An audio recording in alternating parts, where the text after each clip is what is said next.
Welcome back. Vote का फैसला किस्मत का फैसला होता है। मरी वालों ने सख्त सर्दी में निकलकर नून लीग के हक में फैसला दे दिया। जलसा आम से रहनुमा नून लीग मरियम नवाज से खिताब कहा कि खून जमा देने वाली सर्दी में लोग तशरीफ लाए। आपकी मकरूज हूँ। मरी में घर घर गैस पहुँचाकर दम लेंगे। टिम्बर और कब्जा माफिया को मरी से खत्म करेंगे। बर्फबारी में इतना बड़ा जलसा होते देखा है।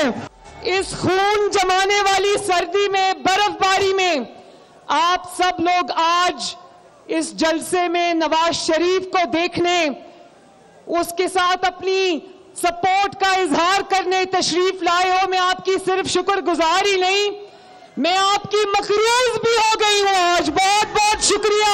मरी वालों की दिन रात खिदमत करके उनकी सारी मुश्किलात को आसान करेंगे इंशाअल्लाह ताला। गैस का मसला है लोगों के घरों में, आपको लकड़ी जलानी पड़ती है। इंशाअल्लाह ताला आपने शेर को वोट दिया और नवाज शरीफ को खिदमत का मौका दिया तो इंशाअल्लाह मरी के घर घर में हम गैस पहुंचाएंगे। चलो 8 फरवरी को इलेक्शन है, 2 दिन रह गए, ज्यादा दूर नहीं है। मैं ये आपसे कहना चाहती हूं, मेरा पैगाम है आपके लिए कि वोट की पर्ची कोई कागज का टुकड़ा नहीं होता।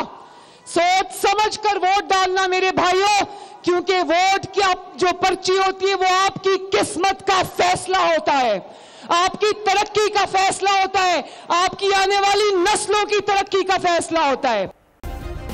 सब्सक्राइब करें और बेल दबाएं ताकि कोई खबर रह न जाए।